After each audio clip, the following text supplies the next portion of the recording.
Eating Soup Alone is a podcast hosted by me, Christopher Crumley, and co-hosted by Nicholas Johnson. We try our best to ramble incoherently about a handful of movies at least once a week.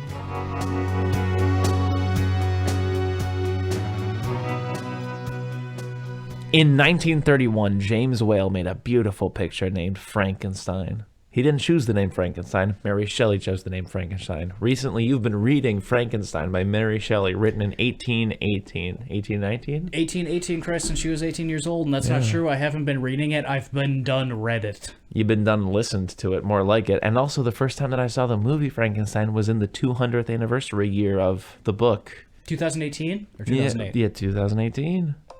What the fuck is this? I want to talk about the book a little bit. Well, so I should hold off on this? Oh, that's right. It's the future now. We get mail via the internet. Okay, well, let's see what this is.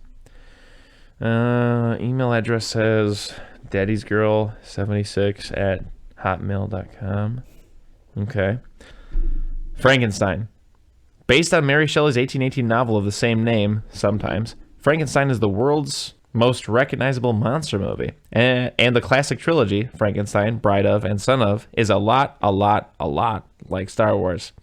The first one is a classic, akin to something like The Wizard of Oz. It sets a tone, and it is a real fun and tight movie. The second, just balls to the wall, out of control. Plays with characters you already familiar with, had fun putting them into new situations and building on what the first movie did. And then the third one happens. 7 out of 10, 8 out of 10, 6 out of 10. So, the book. Yeah, so I read the book. So you listened to the book. I don't know why you're going to be a dick about that. I read it. My brain received words into it, and I made pictures inside of my head. I feel like that's reading. On a side note, I had signed up for Audible just to Some of us have to have jobs, Chris, all right? I can't just sit around reading all day. I signed up for Audible to get one of those free credits and cash it in, and I did that, and then I tried to cancel Audible. And then the other day, I'm hanging out, and Audible's like, hey, we took another $16 out of your account. I was like, whoa. Audible, I canceled you. That's fucked up, Audible. So I called Audible, and this person answered, and she was like, hello, and I was like, hello. I thought I canceled this. I'm so sorry, but it just charged me. And like, I don't know what to do. How do I really cancel this? Because I didn't think I was going to lose $16 this month. She was like, no, okay, I got it free. Don't worry. Here's $16 back. And I was like, oh my God, I didn't expect to even get the $16 back. Thank you so much. So Audible, 2 thumbs up. It took 14 seconds for me to get my money back. Nice. Anyway, I listened to Frankenstein on audiobook on Audible. That's a plug. I'm expecting my check, Audible. This episode is brought to you by Audible. If I'm you go expecting a check. Audible.com/ESA. Cat poop. You receive $16 free. Now, if you go to audible.com, find a number, call them and say, hey, you charged me money, give it back. They'll just give it back to you. So that's a little plug. If you go to Audible, call them and say, hey, I didn't know you existed until I heard Eating Soup Alone's podcast talk about you on their podcast. And their podcast sent me to you. That would be appreciated. They'll have to do something. Reach out. Maybe an email. Maybe Jeff will hook us up. I'm looking for an email from Audible. I'm looking for an email from Bezos. You said your favorite book. Frankenstein's my favorite book. I listened to it. It's great. It's metal as fuck. Mary Shelley wrote it when she was 18, which blows my mind. Differs wildly from the movies, which may have dampened the movies a little bit for me. Don't spoil. I want to read one day, but talk about it a little bit. I'm going to talk about it a lot of it. A lot of bit. I'll talk about it a little bit. It's basically like the movies. Frankenstein, make it a monster. Monster goes on a rampage. They kill the monster. Classic structure. The book, Frankenstein, make it a monster, goes crazy, fucks around being crazy for a year, and then goes home for, I think, a year, and then meets up with the monster again, and the monster's like, bro, And the monster's like, hey, dude, I can talk like a real man. And here's what I've been doing for 2 years. And then you find out what the monster's been doing for 2 years. And that's arguably, in my opinion, the best part of the book. Yeah, I'd wager he was unemployed. He was absolutely unemployed, squatting in someone's house. So before you go judging me. Yeah, you're just like a cobbled together mess of human parts, living off someone else's dime.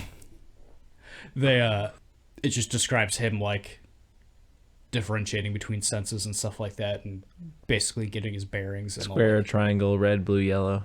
Exactly, and then getting, hiding out in like somebody's like shed and watching this family for like a year and stuff like that. And the father's blind, which we see in Frankenstein 2 or Bride of Frankenstein.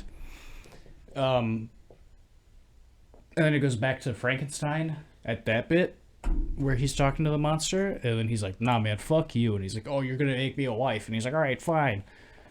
And he goes and tries to make him a wife and goes, this is a bad idea, fuck you. And then they're just hunting each other for the rest of the book. The most dangerous game. It is the most dangerous game. It's great. It's out of control. It's very metal. I highly recommend it. I put it off for a very long time because it felt a little dense to me, like just the language it's written in and kind of how old it is. But that didn't seem to be a problem for me at all when I finally sat down and did it. It's quite readable, which is a good thing for a book to be. Wow. Moving. Touching, really. As I was saying initially, in 1931, James Whale made this beautiful picture called Frankenstein. And it was immediately after Dracula had just come out. They were like, hey, we gotta cash in on this monster craze. People are loving these spooky, spooky stories. People love ghouls. They love goblins. Go ghouls, goblins. Not passe. They're hip. They're new. They're now. They're wow. So anyways, let's see. Cold open. Boom. Cold open. Well, not even a cold open. They have like all old movies for some reason spend the first 7 minutes showing you painstakingly one person's name at a time. Yeah, oh, it takes so long. It's most of the movie, honestly. The monster? Question mark? That's a good touch. Cold open, classic. It's fog. It's so much fog. It's a set. No, Love cold that. open, it's a man on a stage going like, this movie's spooky. Yeah, anyway, here it is. The guy who plays Van Helsing goes, good evening. This may shock you. This may scare you. It might even terrify you. Begin the picture. Yeah. And then afterwards, yeah. Okay, fog's rolling in. They built a set. Never see that anymore. Yeah, what the hell? Hollywood, make Loved something. How about this? Hollywood, look at me in the eye, Hollywood. Why don't you fucking make something? How about you get off your fucking money-grubbing asses and goddamn make something outside of a goddamn computer? Fucking you bunch of nerds sitting there typing in ones and zeros. How about you get off your ass, learn some carpentry, and make a castle? Yeah, can we talk about how nerdy it is to make CGI stuff? Why don't you be a man? Hey, how about fuck you? Oh, I gotta make sure the shadows are working well and the proportions and the de-aging effects. How about this? Make sure your left hand and your right hand are working well. And then build a set. Right. Fucking ugh. Oh, I gotta make sure the lighting works so that You and lighting. no, I gotta make sure the lighting. So they can't see the ones and zeros. I gotta make sure the lighting on his face matches the lighting on his hands. Because if they don't, it'll be like the end of the Matrix when Neo can finally see that the green numbers are not actually anything, and instead they're the dragon that you wanted to see in your head. Shut up, you fucking nerds! Make an Iron Man suit. That's all I want. That being said, visual effects artists work very hard. They're very underappreciated and underpaid. They make most movies nowadays, and they're very underpaid and they're very underappreciated. Yeah, when you have all that, what they're doing, do you even need actor anymore? No, honestly, no, you don't. No, you don't. These guys can make movies by themselves. They can make Tupac be the star of a movie they want. Yeah, they absolutely could, and I'd love to see it. Visual they can effects make artists. Transformers 7 with Tupac Shakur. Chris, as I think there's like 10 of those movies. They can make Transformer 11. Starring Tupac Shakur. And, but anyway, visual effects guys, I apologize if any of you are listening. I think you guys work very hard. I watch a lot of videos about your work, and I'm very, just continually impressed by every last one of you.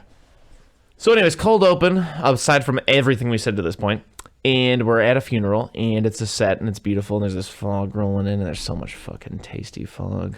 I don't know who brought all this dry ice, but I'm glad for it. And then you get to see, what you think is Igor. Igor doesn't show up till the third movie. That's the first time they ever call the assistant Igor. Igor. Instead, this is Fritz. This is 9 o'clock, according to your watch. It is 9 o'clock. Fritz is hanging out with Dr. Frankenstein. Almost said Connors. Dr. Frankenstein is played by Colin Clive. Does a great job. Smoked a lot of cigarettes. Died at 40. Very handsome man. Very handsome man. Beautiful voice. Big problem I have in this movie is when he's just running around the lab doing shit and being crazy. His hair's a little bit down his face, and he looks so good. When he's like, ooh, I'm getting all dressed up because it's my special day, and his hair's all slicked back. I'm like, you look like the biggest dork I've ever fucking seen. Oh, I'm sorry. Am I boring you, Chris? You bored the fuck out of me. Okay. So anyways, they watch this funeral happen, and they decide, oh, I'm going to dig that guy up. He looks like a good guy to dig up. They dig him up. Then they also go and find a hanged man. They find the hanged man. They cut him down. They bring him back to the laboratory. What are they doing? Well, we cut back to his fiancée. His fiancée is talking to a guy who wants to be in there. He wants to be in there. What's the friend's name? Victor. Henry. No. Victor? Frankenstein's Oh, name is right. Henry, yeah. Which, for some reason, is the most baffling part of this movie for me. Yeah. They flipped those from the book. In the 30s, Universal loved doing that for some reason. Yeah. I don't know why, but even in like Dracula, they do that with a couple characters. If you read the book, you'll notice. Like, it's just those two guys. It's Victor Frankenstein and his friend Henry whatever. In this, it's Henry Frankenstein and his friend Victor whatever.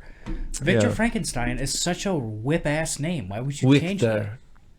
Yeah, exactly. He's a Victor Frankenstein. It's great. He was hunting. You're right. It's great. So anyways, she's all like, oh dear, I wonder what my fiancé is doing. And he's like, don't worry, baby, I'm right here. And she goes, I got this letter, and it's all so weird. She's like, it's so weird. He's like, I'm living in a fucking tower and doing experiments, and nobody can see what I'm doing, and prying eyes. And he's like, oh, that is strange. Cut back to making a man with your left hand and your right hand, making something. Hollywood. No computers in sight. Listen, Hollywood, take out a notebook. Okay, now go find a pencil. Okay, now take a note. So he does this with the help of Fritz. Little side note. Great. Sample from MF Doom. Don't touch that. Pulled that right out of there. Great, love it. Yeah, rest in peace. Rest in power. Exactly. Anyways, long story short, what happens? He makes a monster. What happens? Make a man. He make a man. Man get away. Man drown baby. He make a man, but before he make a demand, he get it a brain. He get it the brain. Fritz drop a brain. He does drop brain. Goes, a brain's a brain. Goes to get one that's labeled doo-doo brain, do not touch. Yeah, exactly. He touched all over. Bring back the doctor. Doctor?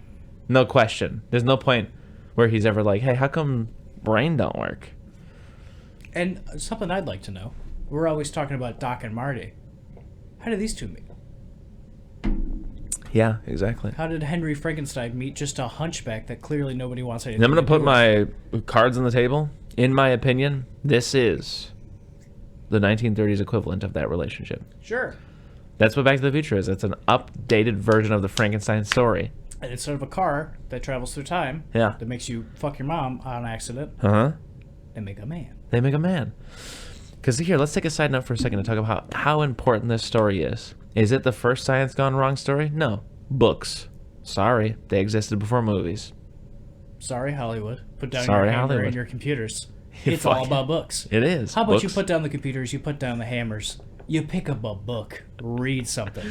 But while we're talking about movies, here you go. This is the granddaddy. Yeah. Pay your respects. Get on your Absolutely, knees. Yeah. Touch your head, your hand to your head, then touch it to your heart, then touch it to your right shoulder, and then your left shoulder. Or is it left shoulder and the right shoulder? And then say a Hail Mary. And then put your hands together and say, thank you, James Whale. Thank you, Universal. Thank you, Boris Karloff. It's left shoulder, the right shoulder. Oh, shit. Well, anyways. God. Well, anyways. But anyways, this is it. This is where science goes wrong. In terms of like the Star Wars of science gone wrong, this is the Star Wars of science gone wrong. Of course, there were earlier pictures that had to do with science going wrong, but this is the one that everybody knows. This is the science go wrong that everybody knows.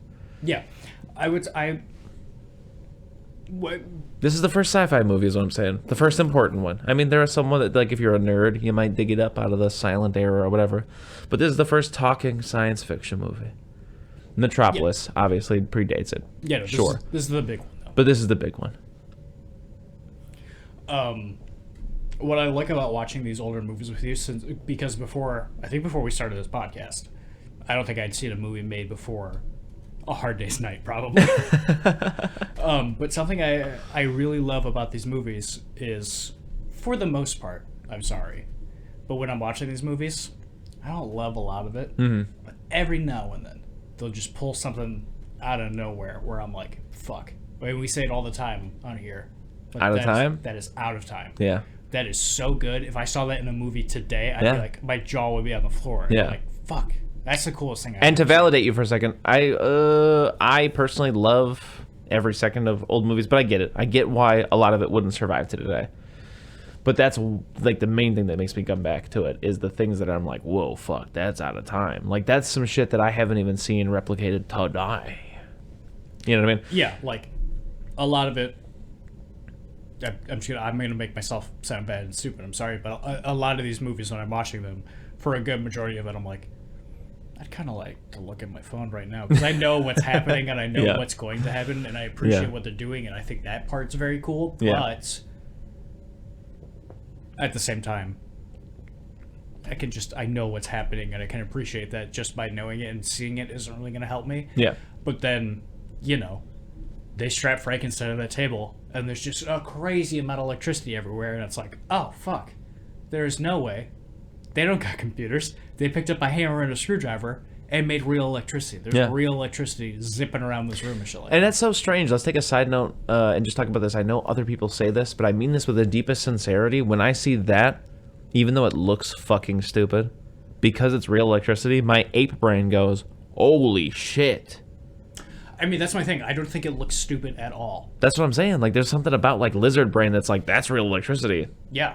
Whereas, like, when I look at the CGI thing, like, yeah, it's nothing I've ever seen, and it looks amazing, but my brain also, like, lizard brain can go, yeah, but it doesn't look real. Yeah, I'm not saying I'm consciously thinking it in my head, but, like, I know it primordially, in the soup of my being. I know it's not real. I think that's some of the, not mystique. This might be the opposite of mystique, but it's some of the charm that I love about these old movies is everything you see happening is probably happening. Like, that's real electricity. That's a real tiny king inside that bottle.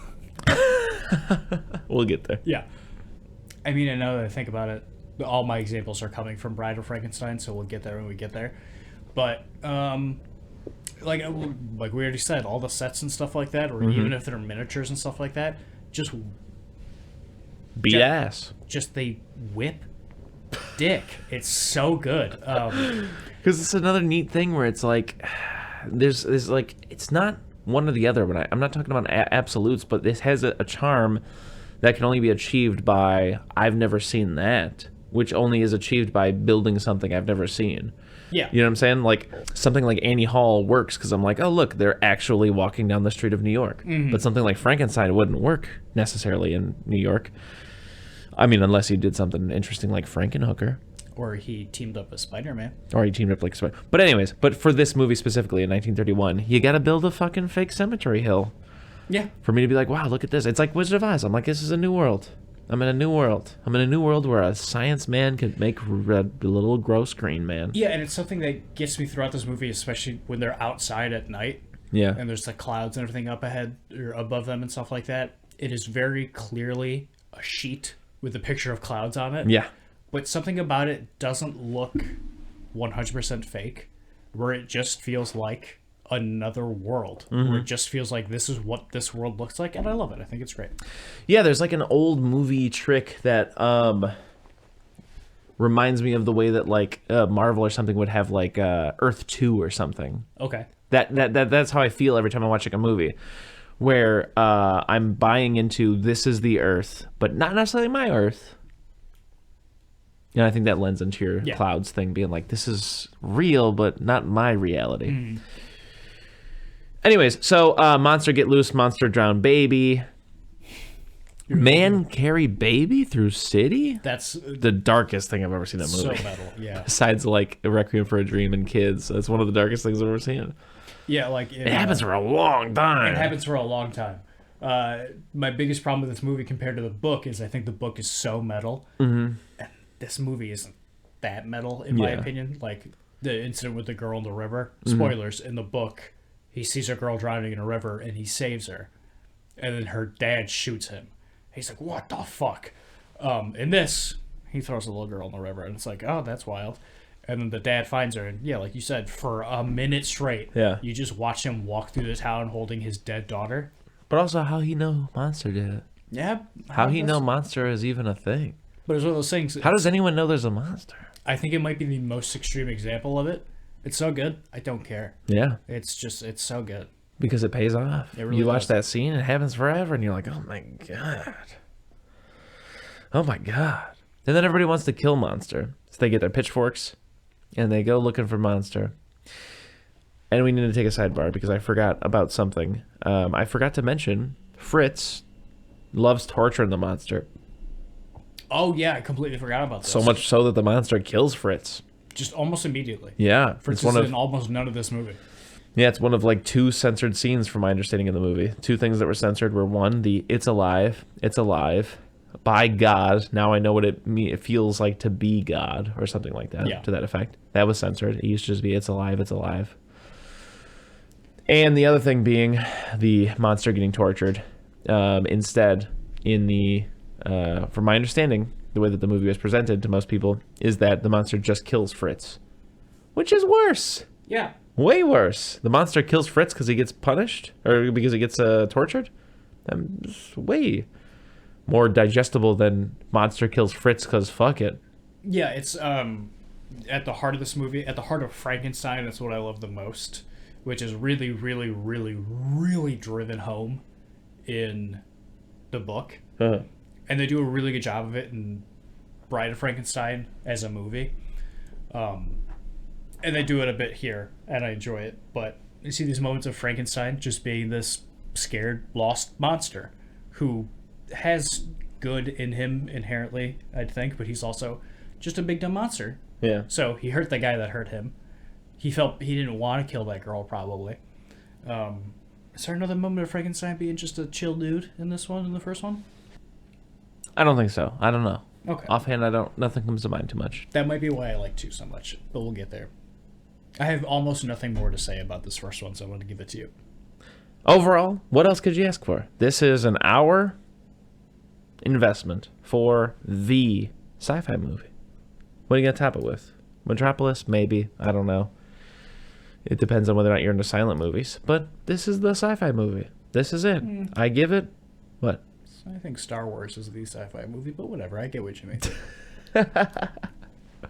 That's a very different kind of sci-fi, in my opinion. That's Okay. like outer space, like space fantasy almost.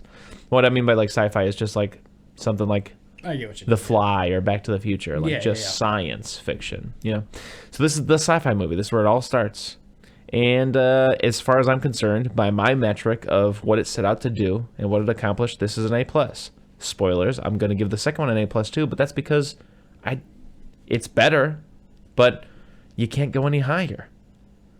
So technically on the scale, it's as good as each other, but, you know, whatever. So anyways, Frankenstein, knocked out of the park. I mean, here comes the invention of sound, speaking in movies, and your first 2 at-bats, basically, are Dracula and Frankenstein. Insane. That's insane. Your 2 horror at-bats are Dracula and Frankenstein. Yeah, That's crazy. that's great, yeah. You know? Also, I love... We talked about it in Dracula. I don't think those have come out yet. But we talked about it in Dracula. We will talk about it in Dracula, more like it. But... And also, I'd really like to see Dracula and Nosferatu again. Yeah. We can do it soon. And oh boy, would I love to see Werner Herzog's Nosferatu again. Oh, that movie's so good. That Yeah. movie beats every ass. No, I definitely get what you mean, but I am definitely just of the camp that the idea of review would be a great sort of segment for the Okay. podcast, a great way to get some more content, you know. One of those things where it's like, hey, look at this, we've been doing this for over a year or 5 years or however it's been, Okay. you know, that kind of a thing. So anyways, rate the movie. I'd give it a B-. Okay. I enjoyed it. Yeah. I enjoyed parts of it. I mean, overall, it didn't really get me, and I didn't have a lot of fun with it. I enjoyed parts and stuff like that. But you know what I did have a lot of fun with? What's that? The Bride of Frankenstein. We'll take the floor. Like our electronic viewer wrote in. This movie is just... I mean, you were telling me. I've always referred to it as like the Dark Knight of the Frankenstein trilogy. Yeah, it's just one of those things where it's like, yeah, you saw Batman Begins, and you're like, yeah, that whips. And then you saw the Dark Knight, and you're like, oh my god, Oscars everywhere. Yeah, yeah. You were saying it's like one of, if not the like original like trilogy that happened, and it does kind of do away with some continuity, but mainly just actors, I think. Yeah. It just replaces actors without any care in the world, but it does give you characters from the first movie that they don't need to set up with anymore. Yeah. So you're just off to the races from the beginning, and they bring in fun new characters like what's his name? Okay, Ernest Thesiger. Ernest Thesiger. He's great. The monster can talk in this one. You get more scenes with him. You get him with the blind man in the cabin, which I just adore. Oh, I love it so much. You get wild shit that's arguably not good, but I love, like Ernest Thesiger coming in and being like, I love your work, how you can make people. I've been doing something similar. And he opens these little jars that have tiny little people inside of them that he's created. He's like, and we can do it together and make big people. But he's just got like a little Henry VIII and a little Joan of Arc or whatever, and they're all just in these little glass cases. And it's so dumb and so bad. And then also, my man Frankenstein's monster loves smoking stogies in this one. He's just, every time you turn around, he's got a cigar. It's like a little in his mouth. Schwarzenegger. Oh, it's so much fun. But you get Ernest Thesiger wanting to do this, Frankenstein not wanting to do it, and Ernest Thesiger recruiting the monster and having him be on his side and be like, we're making a lady for this guy. And I think just the movie is just a blast. I think it's so much fun. I think it's shot really well. There are scenes in this that, like the other ones, just feel out of time. Like they're just, you know me, I'm a big old slut for black and white. And there are so many scenes in this, not so many, but there are a handful of scenes where you just get like close-ups of like Ernest Thesiger or Frankenstein's face with just the most insane shadows on them, like shot from above, lights coming from underneath them, and it looks so good. Or you get shots of just the lab like that while the bed's going up into the ceiling and stuff like that. I love this movie. I think it's great.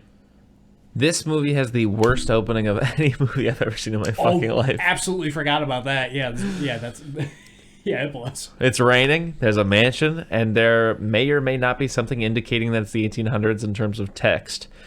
But there's a man smoking a stogie who goes, Shelley, wasn't that a scary little story you told us?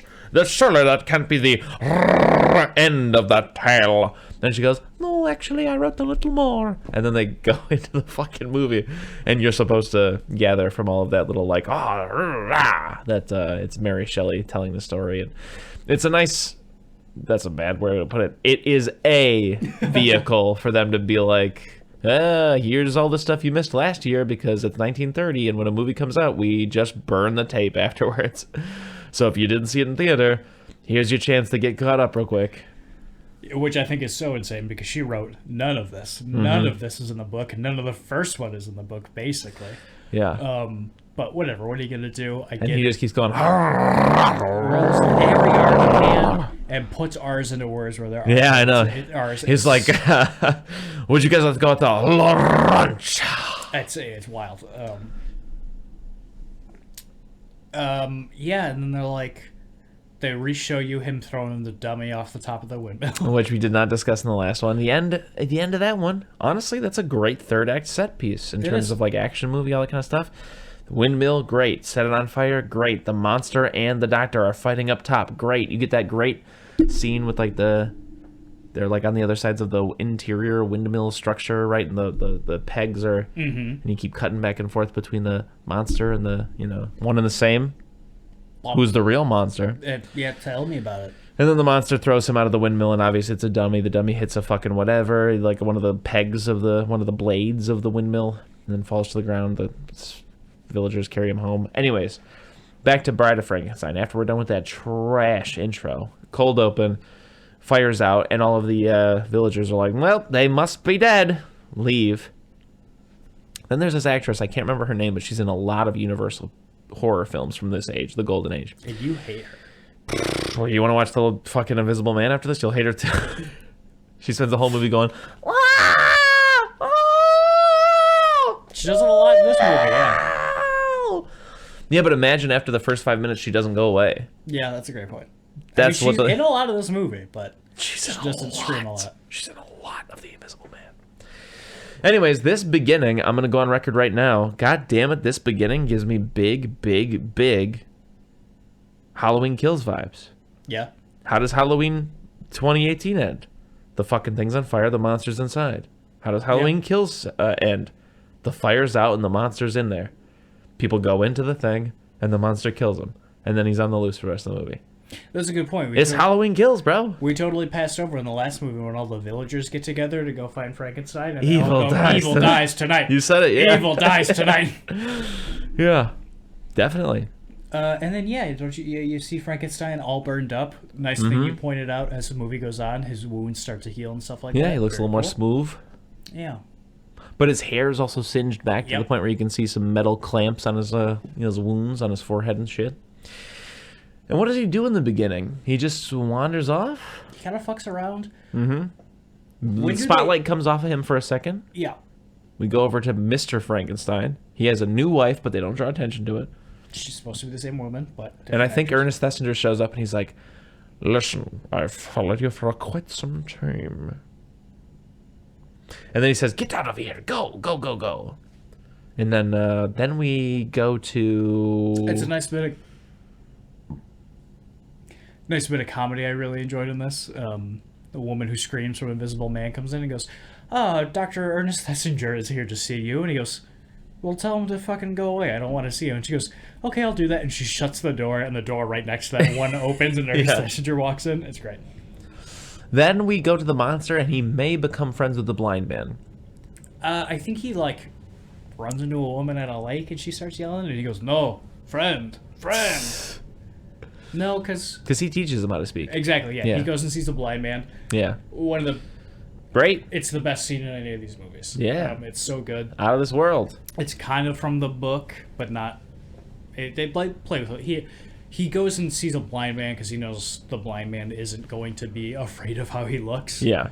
And this, he just happens to stumble across a blind man who can't see how he looks. Blind man wants a friend real bad. Because he's just out in the woods alone, being blind as hell. And the monster comes in and goes, and he's like, oh, you can't speak. Okay, sit down. And he starts just talking to him and stuff like that. And he likes the music that he's playing. He's playing Ave Maria. It's very nice. And I love a nice little touch when he gets up and walks over towards the fire. Frankenstein freaks out because he's afraid for him. I like that a lot. And he's like, oh, after a minute or two, he realizes. He's like, oh, no, fire's good. Fire's a friend. And teaches my man how to smoke a stogie. And I love it because that's his thing for the rest of this movie. But before we get into all that, just immediately you go into the little blind man's thing. He's like, oh my God, please. Oh my God, I'm so lonely. I've been here for years. I need just a friend so bad. And I'm feeling for this guy. And then the Frankenstein shows up, the monster. And all of what you just said happens. You're like, whoa, it's this other guy I'm feeling for. They're together now. Yeah. And then long story short, a couple of hunters bust in and they're like, hey, can we use your John? Holy goddamn shit, it's the fucking monster. Oh my God, he drowned a baby. Oh my God. And all kinds of madness happens. Shots pop off, fire starts, monster runs off, blind man's like, no, my God, my friend, I asked God, and God gave me a friend, and now he's gone. And you know what I did? First time I saw this alone at night, I cried. I buy it, yeah. I cried. Seems very sad. Very Because sad. they do spend, we rushed through it, but they spend a good amount of time. They do, yeah. They're smoking stogies, teaching them words. Showing them music. Bread. Yeah. So good. It's great. I love it. Yeah. You know what we should watch, honestly? The Mummy. Boris Karloff talks a lot in that movie. Yeah. Which is so odd because you've seen so many movies with Boris Karloff not talking at all. Oh yeah, that's funny. Like even The Old Dark House is a movie where he doesn't talk at all. You've seen like 4 movies where Boris Karloff hasn't said like That's a great point. more than 3 words. It's when I think about it, it's something that gets me in movies all the time, and it's such like an easy thing to do, I guess. But every time it happens, it gets me. It tugs on my heartstrings, and I love it. And then I immediately realize what just happened, and I'm like, oh, it's the Iron Giant. Whenever somebody is talking to a big monster like that and teaching it how to be, you know, a human and be... Well, this is where the Iron Giant owes it to. I'm sure it goes back more than that. Yeah, well, we're talking about movies, though. I mean, probably even... Okay, maybe. Yeah. And you get that... The book goes back to 1818. You get that. You get, like, Terminator 2. That's Yeah. why I like it more than Terminator 1. Or you get, like, Big Hero 6, which honestly is just the Iron Giant. Yeah. But, I mean, I've said it before, the Iron Giant is my favorite movie, but just, no matter how you do it, when you do it, where you do it, that shit'll get me every single time. Just a very nice person trying to teach a monster who wants to be good good. Oh! Makes me cry every single time. Because you are who you choose to be. Chris, you're gonna make me cry. We gotta watch the Iron Giant one of these days. We'll watch it tonight. Maybe, okay. I mean for the pod, but sure. Oh, okay. We can do it twice. I'll watch the Iron Giant twice. Yeah, sure. If you twisting my arm, sure, Chris. I'll watch it twice. Anyways, then what happens? I think he fucks off into the woods. He's like, oh my god, oh Jesus Christ. And he ends up bumping into, well, hiding from initially, but long story short, he bumps into Ernest Thesiger, who's paid a couple of grave robbers to dig him into a little cemetery and find some bones and stuff. And he's sitting there having a drink of wine with the skull. And then the monster comes out of nowhere, and the monster goes, "Rrrr." And Ernest goes, my dear sir, won't you please sit down? And then I think he pulls out fucking cigars. Yeah, and he the absolutely monster does. is like, well, now you're talking my language. Don't mind if I do. Yeah. They have a little chat, and then they decide to go pay Mr. Frankenstein a visit, and they say, hey. Guess what? I'm about to yes and your whole shit, buddy. You know how that first movie you were like, ooh, I gotta make a man. Now I know what it feels like to be God. You know what God did? He didn't create man. He created man. Kind. We need a mate so they can fuck. We're gonna make a race. Is what we're gonna do. We're gonna make just a cool little step. The Bride of Frankenstein. Love it. Love him. Love Ernest Thesiger. Yes. And anyways, so they're having this conversation, and out of nowhere the monster goes, you make mate. And he's like, oh god. And he's like, yes, that's right. I taught him how to speak. Which he did not. He's just taken. Which is went right out of the book, not him teaching him how to speak. But Frankenstein, in this movie, Ernest Thesiger puts it in his head. But in the book, he's like, hey, everybody hates me. Do you know who wouldn't hate me? A lady that you make who's just like me, and we can kiss and stuff. Yeah. And then they make the lady, as far as I'm concerned. Some other stuff may happen. Remind me if I'm wrong. No, not that I can remember. Yeah, I think they like take the bride of normal man Frankenstein hostage, and that's how they like really coerce him into doing it. But whatever. Yeah. They make her, and spoilers, she's played by the lady who played Mary Shelley, so this movie's unwatchable. That's really a deal breaker for me. Is it? No, I'm being facetious. I'm being very jokey. Oh, I didn't even notice it was her until you brought it up. Yeah, it is. They were bringing her up into the thing. You know who she looks like? Who does she look like? She looks like just like the blonde girl from Ghostbusters who's on SNL. She got the same teeth and stuff in the mouth. Fuck, what's her name? Am I wrong? I feel like she looks a lot like her. It's crazy. No, which one? There's two. Oh There's my Kristen God. Wiig, she's blonde, and then the other one, Kate McKinnon. Kate McKenna. Yeah. I feel like she got Kate McKenna in it. She does. Anyways, she takes one look at Mr. Frankenstein monster, and she goes, woo! Because she's hot for some reason. She's very hot for some reason. He's not for some reason. And then there's a fucking abort switch that blows the whole thing to the sky high. And Frankenstein's monster grabs it and then looks at Frankenstein normal man and goes, you go. We belong dead. And he runs off, and then he flips the switch, and him, Ernest Thesiger, and the monster all die. He says, you are who you choose to be. I choose to be dead. Yeah. And flips the switch. And then that's how that movie ends. And like I said, I'm giving it an A+ again. You're batting for 2 for 2 as far as I'm concerned. I'm going to give it an A. Okay. I loved it. Had a great time. Yeah. If I'm gonna watch any of these movies again, it's probably gonna be that one. Yeah. And then tonight we watched The Son of Chucky or Frankenstein. That's the seed of Chucky. Gross. Yeah. Yuck. Which is the third in the series, a la The Letter. It just kind of happens as far as you're concerned. Yes. Yeah. The more I think about it, Yeah. I think I like it. Yeah. I don't mind it. I think it's very interesting. It's got the most interesting plot, I think. My biggest problem with it, Yeah. Monster's kind of not even really in it. Mm-hmm. He's got that dope fur jacket, though, which I love. Yeah. I love Inspector Clouseau, Sure. and his wooden arm. Yeah. It's a lot of fun. Yeah. It's got the son, who I absolutely adore. Yeah. You were The telling- grandson, more so. Yeah, you Yeah. were telling me people didn't like the kid in this movie because kid actors just in general aren't great. Yeah. But I think in this context, where it's this old of a movie and you can't really cut around him or do a lot of takes with him, Yeah. there's scenes where he's like, there's like a boar on the wall, and he's like, "Dad, what's that?" And he's like, "Oh, it's a boar, son." And he's like, why's he got them teeth?" And it's great. Yeah. I think he's just a blast. I love watching him. Yeah. And I love his relationship with Inspector Clue, where he's like, "You wanna get hot chocolate with me?" And Inspector Clue's like, "Yeah, dude, I'd fucking love to get hot chocolate with you. Come on, let's go." Yeah, I think there's a lot of great things this movie does. There are an interesting array of characters and ways that each of them have complicated interpersonal relationships. Yeah. You know, you get the son of Frankenstein showing up to the town because his father has died and left everything to him. Yeah. Town hates him because, hey, Rightly your so. dad made monster. And then also the sheriff is like, "Hey, what's up? I hate you. You made monster. And monster teared off my arm." But then he talks to him for a while and he's like, "I don't know. I kind of like you. It's kind of a bromance. Yeah. They kind of like each other a little They bit." really hit it off. He invites him over for dinner. He likes Yeah. his wife. He likes his son. It's great. Yeah. Then Frankenstein meets Igor. Who is maybe the best character in any of these movies? Yeah. Bela Lugosi. Dracula, Knocks it out as of the park. Igor. He's great. Igor has previously been sentenced to death for helping Frankenstein to grave rob in order to feed his experiments. He was sentenced to death, but he is the man they could not hang. Bang! That's actually the name of a Boris Karloff film. But anyways, yeah, he basically survives the hanging. He's all fucked up. He's got the hunchback. His neck's got bones in it. He does that part where he knocks on the broken bone in his neck. I hated that. And he goes, "Monster is my only friend. You bring Monster back to life." It's my favorite and least favorite part of this movie. In Frankenstein and Bride of Frankenstein, I feel for Dr. Frankenstein. He did this. It went wrong. Yeah. It's affecting his life greatly. He wants to put an end to it. Yeah. The same in the second one. He's being forced to make the Bride of Frankenstein. Yeah. He's not happy about it. Yeah. In this one, the son of Frankenstein shows Yeah. up.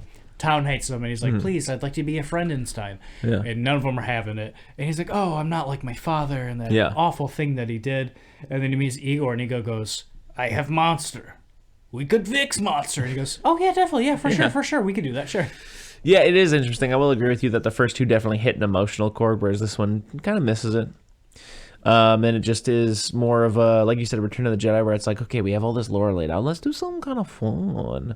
I don't remember Return of the Jedi too much. Yeah, no one does. I don't remember I mean, I'm rise. kidding. A lot of people do, but no, I don't. I don't remember the rise of the Dark Knight as much as I remember the Dark Knight.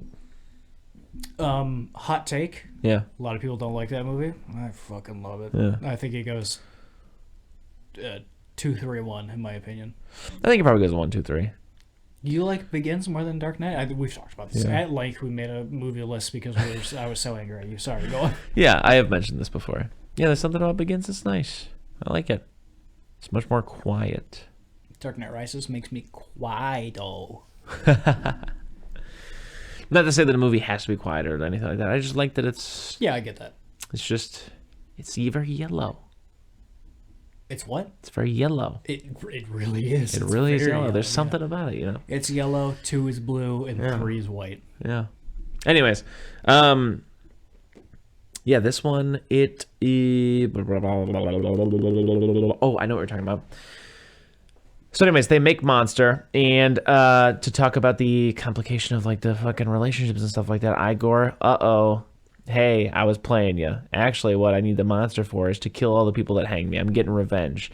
And then Basil Rathbone, i.e., son of Frankenstein, is like, oh my god, this is not what I foresaw when I brought a monster back to life. And then the sheriff shows up, and the sheriff's like, hey, people are dying in the village, and it looks like a monster did it. And Basil's going, oh my God, that's so awful. Ah.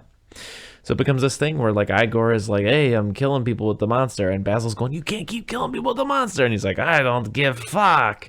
And then the sheriff shows up and he's like, there's a monster killing people. And Basil's like, I know, I'm trying to handle it. Just to backtrack in the movie a little bit. Sure. My favorite part of this movie, it might even be funnier than anything I see in the next movie. Mm-hmm. There's a bit where all the cops are questioning Igor. And they're like, you're helping new Frankenstein do stuff, ain't you? And he goes, yes. And they're like, what is he doing? He goes, I don't know. I just blacksmith. I don't know his work. Big wheel spin, electricity come out. There's boxes, big glass, little glass. I don't know. Big glass, little glass. Classic. Anyways, long story short, the bromance grows. A moment that I put in the category of the cabin scene is there's an earlier scene where the inspector's like, a monster tore off arm. I wanted to be general like my dad, and like his dad could not do because I had metal or wooden arm. Fast forward a couple of scenes, and the inspector meets Frankenstein's son, and Frankenstein's son goes, hey, why is it you got arm that's not like other arms? And he's like, oh, because and his dad's like, he's a great general. He lost it in the war. Yeah, that's it. Yeah, he was just a great, just honorable guy, and he lost it in the war. And the inspector looks at him, and he's like, yeah, that's why. And the inspector goes, yeah, and I have triples of the Barracuda. Yeah, exactly that. It's the origin of that joke. And that was a little bit of backtracking I want to do before we get to the climax, which is that the inspector shows up and he's like, hey, I got my hat on for a reason because you're getting arrested. I'm sorry. And he's like, how about I go find how about I go find Bela Lugosi, the Igor? And he's like, fine, you go do your thing. He's like, Igor, bang, bang, kills Igor real quick. Then the monster runs off and steals his baby and wants to throw his little baby son into like the sulfur, but then he jumps on a rope and kicks the Frankenstein monster into a a big old natural hole of sulfur, and the monster dies, a la Terminator 2. And credits basically. Oh no, I forgot he addresses the town and he goes, ha ha ha, don't worry, you guys can have the castle and all of the fortune, and I'm out of here. Good tidings. Yeah, everything we missed in this movie is just him and the inspector talking to each other and going, and having a great time. Yeah, they're just drinking together, and it's the first bromance movie as far as I'm concerned. Yeah, it's a bromance movie. It's great. It's a bromance movie. What would you rate it? I'd give it a B. I'd give it a B. Yeah, a lot of people call it the best of the series, but I give it a B. Yeah, it is, like you were saying, it's more of a modern film. Yeah. The other two, it's a bit longer, more happens. There's more, interpersonal relationships and stuff like that.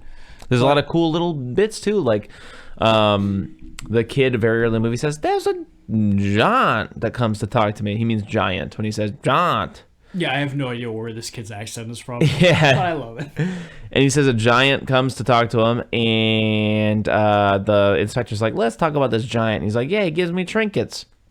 Side note, the butler's been missing for the whole movie. Yeah. The butler's name is like Benson. He's like, let me see this trinket that he gave you. And the kid gives the inspector like a watch, and then inside it says like Benson or something. Oh no, it's the watch of the guy that they just found dead in town. Yeah. Yeah.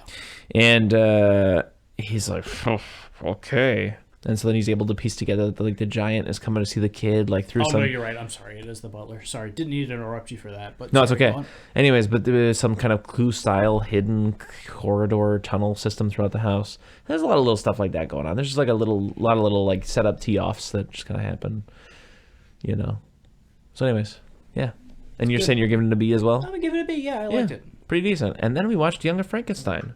Arguably the fourth movie in the series, because that little boy grows up to be Gene Wilde. I've seen Young Frankenstein a million times. It's a movie that I saw before I'd even seen a Frankenstein movie. I'd never, ever, ever seen a Frankenstein movie before I saw Young Frankenstein. I fell in love with it. I thought it was one of the funniest movies I'd ever seen. Nowadays, it doesn't... I still don't necessarily think it's one of the funniest movies I've ever seen, just because I've seen it so many times at this point. The jokes don't hit as hard. I'm a little bit older, so the jokes don't hit as hard. I would still consider it one of the funniest movies I've seen, probably, but it's just not Like, we just saw Clue, for example, and I thought Clue was way funnier. But yeah, it was one of my grandmother's. What is that? Did I just get an email? I think you're getting an email. It's weird that my text tone changed. My email tone changed. All right, it's from daddysgirl76 at hotmail.com. Says Young Frankenstein.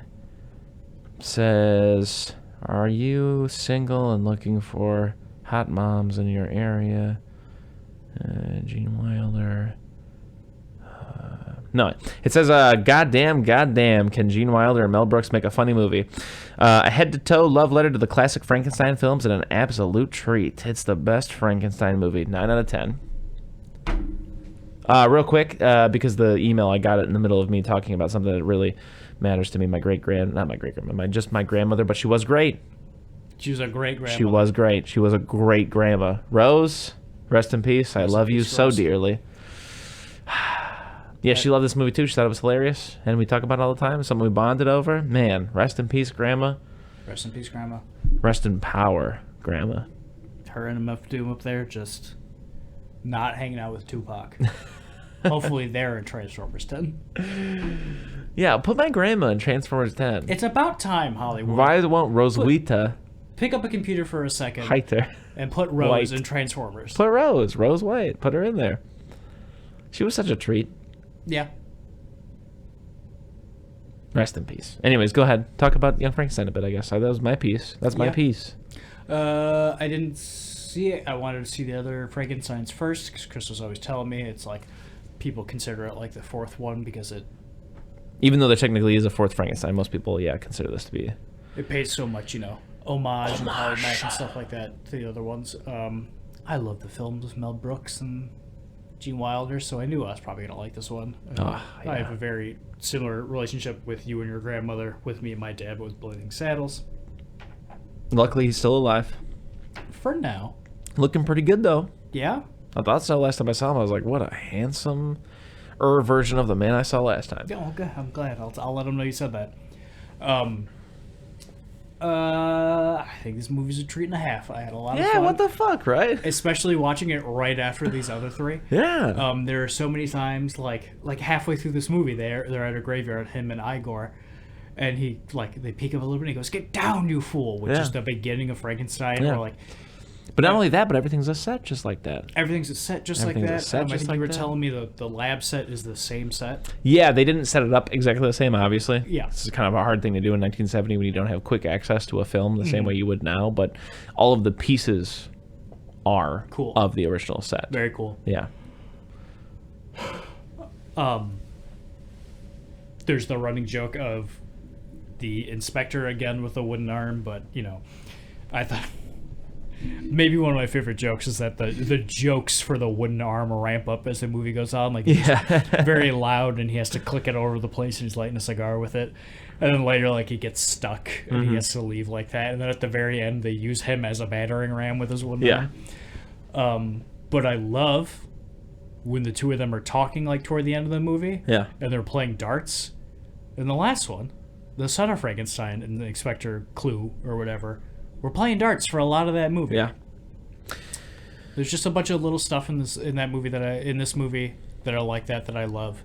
And I just do. I just love the idea of Gene Wilder being like, I'd like to make basically another Frankenstein movie and make it funny, and it has to be in black and white. Yeah. And it's shot just like the other ones. It's scored just like the other ones. Paced. It's paced just like the other ones. Painstakingly. It's so much fun. To jump off of that for a brief second, that's one of the things that I love about it. I remember there was a period when I was 18, 19 where I just kept fucking getting pneumonia. Just 6 times in a year. And 6? Yeah. That's it was a lot. Fucked up. You kept getting pneumonia, yeah. Yeah. And I spent a lot of that time just in this back room of this house that I was renting with my then girlfriend, and I was just watching a lot of Mel Brooks movies, like The Producers, and a lot of Mel Brooks documentaries and stuff like that. And one of the things that I watched was a making of this. And there's just interviews of Gene Wilder talking about yeah, I was just sitting in my apartment, and for a couple days, like there was just this channel where they were having like a Frankenstein marathon, and I was just watching these movies back to back to back, and he was like, and I just adored them. I'm just the biggest fan, right? And he was like, and I just had this funny little idea for this scene where Igor comes to pick up Frankenstein's grandson at the, like a train station or whatever, and they have to go down this little staircase, and he's got his little walking stick, and he goes, walk this way, and then he walks down the staircase with the walking stick, and then he says, walk this way to Frankenstein, and he goes to start walking, and he goes, no, walk this way, and hands him the walking stick, and he isn't expected to walk down the staircase with that walking stick. And he's like, and I had that idea, and he's like, and basically over the next couple of days, whatever, I wrote, a rough outline of what young Frankenstein would be, and I brought it to Mel, and I said, hey, how about this, and yeah, exactly like you're saying, this whole thing where it's just like this little, let's be honest, Gene Wilder is a Tim Curry level freak. He's a little freak. Yeah. He carries this movie. He's the backbone of this movie, and I just love him being like, this is something I love. Suddenly I had the idea to like write this love letter to it, this parody, which is at the time, like in my opinion, until Scary Movie, parodies were basically love letters to something, the same way that roasts are kind of a love letter to someone you respect. And yeah, he writes this little thing. He shows it to Mel Brooks. Mel Brooks says whatever. They go and they show it to some studios, and the studios go, yeah, it's 1971, 3, whatever. We're not making a black and white movie. And they go, thank you so much for your time. And they finally end up finding a studio that would make it in black and white. And they're off to the races. They do their little weird thing. And what a treat and a half! I love it. This movie was great. Yeah, it's just as funny. So the other one's like right off the bat, he's giving the thing and the punching the guy, pretending to punch the guy in the nuts and stuff like that. Then he gets angry at the student, and he like had picked up the scalpel a second ago. He's like, yeah. He says, you have a better chance of animating this scalpel than you do of reanimating dead tissue. And then he's like, but sir, isn't that the basis of your father? He's like, my grandfather's work was doo-doo. And then he slams the scalpel down on his knee like you would slam something down on a desk, but it's a scalpel, so it goes into his leg, and he stops for a second and puts his leg over, like crosses his leg so you can't see the scalpel anymore very slowly. And he's like, class dismissed. Is dismissed. And there's just a bunch of dumb Mel Brooks movie jokes, like great knockers and shit like that. Yeah. I absolutely adore a werewolf. Here, Castle. I think Igor, can't remember the actor. Marty Feldman. Marty Feldman carries this movie. He's my absolute favorite part. I think Gene does. But Marty is very funny, yes. He's hilarious in this movie, but my favorite scene doesn't involve him. It's the one that you were saying Mel Brooks didn't want to do. Yeah. Where they're showing him off like it's the end of King Kong. And he's like, look, he can walk, he can do this, and he can also be a man about town. And they do a little dance number. Try mighty hard to look like Gary Cooper. That's so fucking funny. My favorite one probably has to do with Gene Wilder spending 2 minutes of the runtime being like, listen, I'm going to go in there, I'm going to try to reason with the market, the monster. No matter what I say, you cannot open that door. No matter how much I beg, I plead, I cry, you cannot open that door. And then they close the door and immediately goes, open this goddamn door right now, you rotten son of a bitch, I'll kick your rotten head in. This is not a joke, mommy. I think maybe my favorite Gene Wilder bit is when they can't bring the monster to life. He goes, well, if science teaches anything to us, is that we have to accept our wins and our losses in utmost grace and acceptance and dignity. And they turn around, he turns back around, and he starts choking the monster. He goes, how could you do this to me? I'll get you for this. I'll get you for this. As if he's not dead. But yeah, from the rip, I mean, as you were saying in your opening ramble, black and white, sets the tone, pacing crazy, shot just like it, scored just like it. They're off to the races, they're off to, Transylvania or whatever the fuck, because that's the whole thing. They're like, Transylvania next to you, Yep. Pardon me, boy, is this the Transylvania station? Like, pardon me, boy, is this the Chattanooga choo-choo? That was a little joke on that. Meets Igor. We already talked about that scene. They go off to the fucking whatever, meet Frau Blucher. Something that I'm gonna bite right from one of those documentaries I think I saw when I was watching all that Mel Brooks shit when I had the pneumonia and stuff. just a bunch of people just gassing Gene Wilder up there. They just keep talking about how like brilliant his performance is because somehow he's at the same time the most composed person in any scene and the most out of control. You know, I love it because he's explosive. He plays the whole thing straight.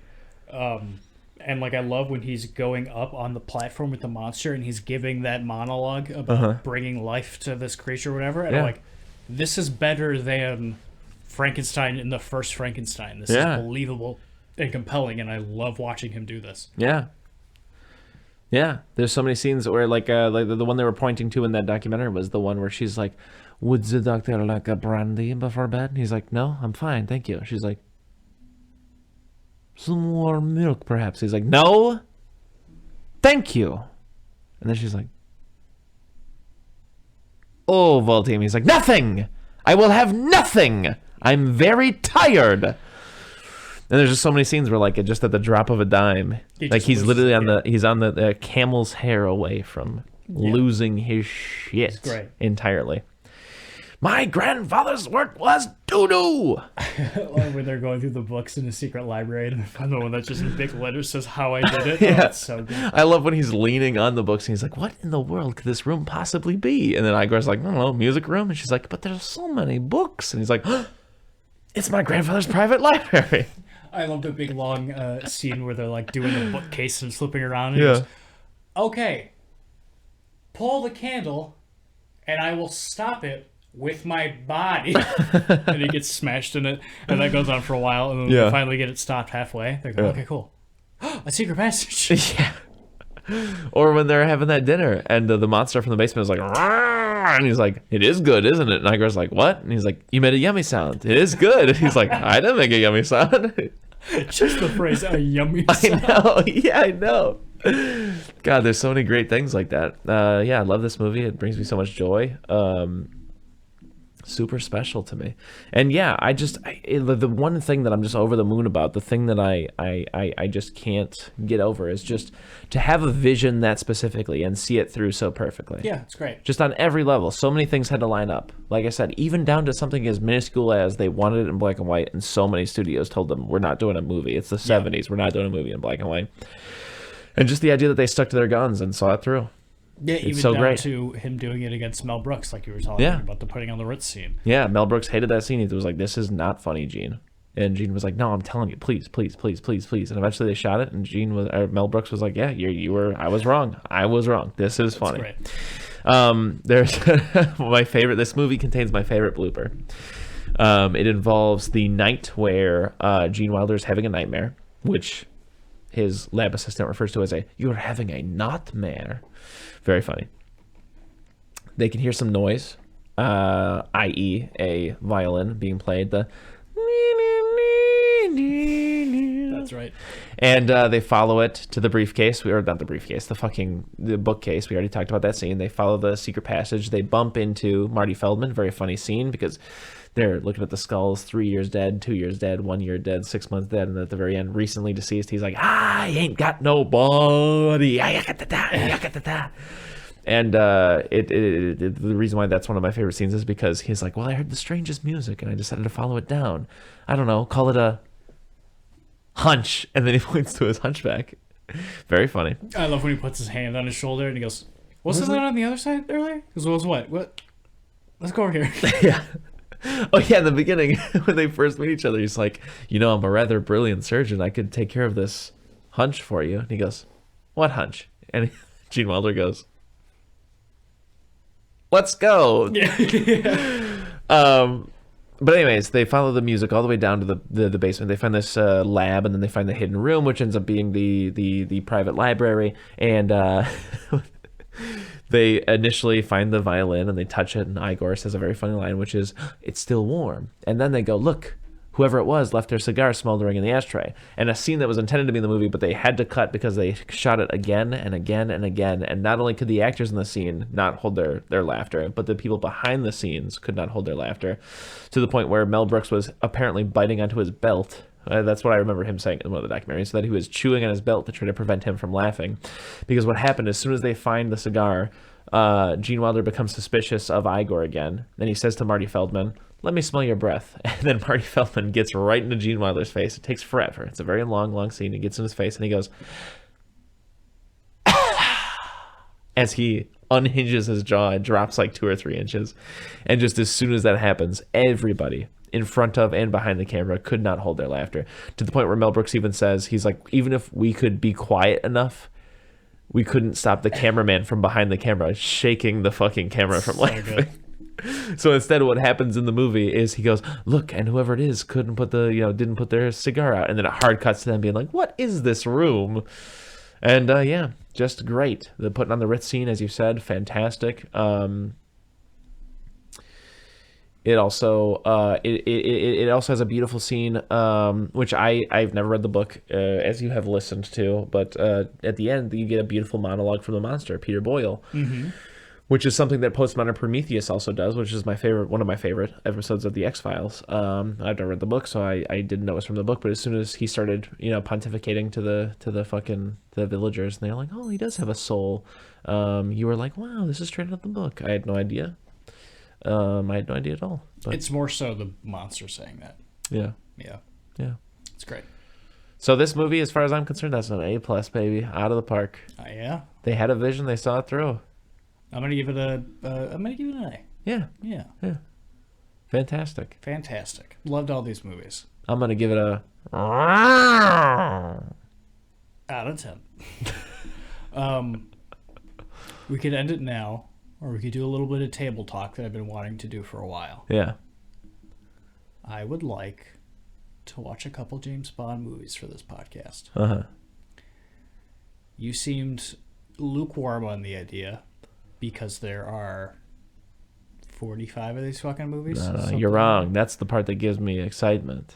Yeah, but my only problem is, how do we disperse it so that the content does not become, for just 6 months, purely James Bond? I have all of them pulled up right now. Yeah. I'm going to say... Oh, how about this? I will hear you out, but I'm saying we get a James Bond hat and we write all the names of the movies and we pull them out at random. That might be a better idea than what I have right now. Okay. But how many do we pick? 24. 20. Do you want to do all of them? That was my thought, yeah. Oh. Then we could do a bracket system. What's the best James Bond movie? We could, but again, I don't want to do these for like 6 months straight. Or, you know what we could do? Once a month. Oh, we could do once. Yeah, but that's like a year then. I mean, that's even more than That's a great. year. It's a great way to, we need content. We need You're going to say content. a year from now we're not going to need James Bond content? This is what we could do. We could do your idea. Every 7th of the month we do a James Bond movie. Oh, okay. Wow, how about it, huh? That's one a month. Chris, that's 2 years. Yeah. Oh, this is it's going to be hard to rank after seeing. We'll watch No Time We'll write to it Die. down. We'll and keep be it on the like, fridge. Yeah, but then how will we know how we really felt about Dr. No when we watched No Time to Die? Because we'll give it a number rating. Okay, What's your idea? Let's hear your idea. we just shotgun them. We watch as many as we possibly can, as fast as we can. Wow. We Gnarly. we don't have to like stick to it that hard. This I is need- my second idea. This isn't the first idea I was gonna bring to the table. We could, and it doesn't have to be like an episode is this movie and then a James Bond movie. It could be a little tag at the end of every episode where, hey, we watched this James Bond movie. Unless we really like it, then we can dedicate a whole episode to it. Okay. To one of them. Fuck it. We're doing your thing. We're going to try to shotgun as many as we can.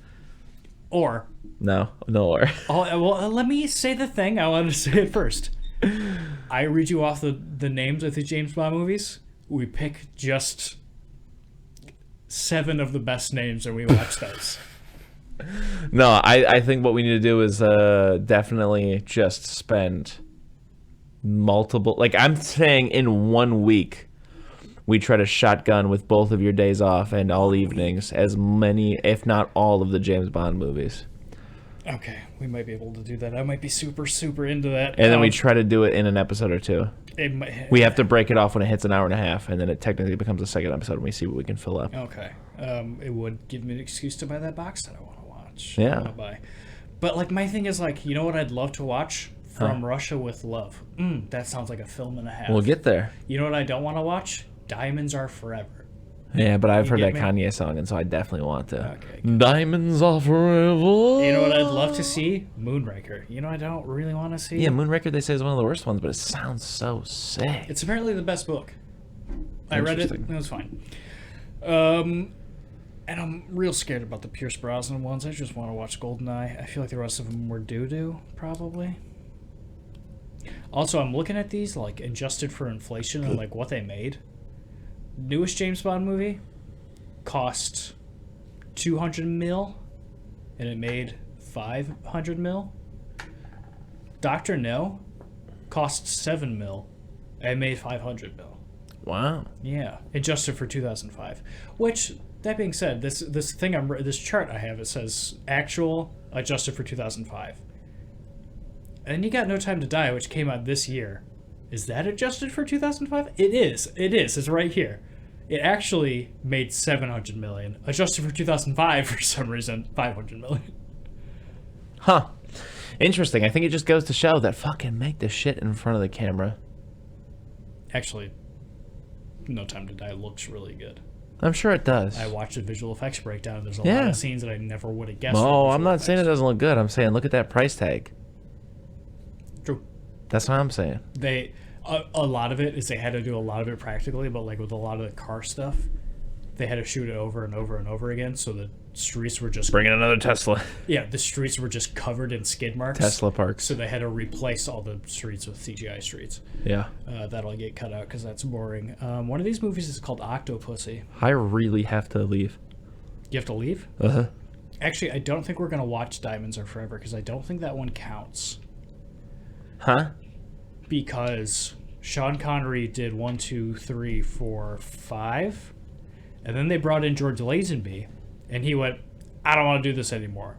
And then I think Diamonds Are Forever and Live and Let Die came out pretty close to each other. Like, Was his name George Lazenby? yeah. Well, much like him, I don't want to do this anymore either. That's that, Mattress Man. How'd you like that? It was rude. I did not like it. Really? You did? I really do have to piss off. That's why I did it. I didn't mean to do it to be mean. I really. Yeah. Still really got me right in the feelings.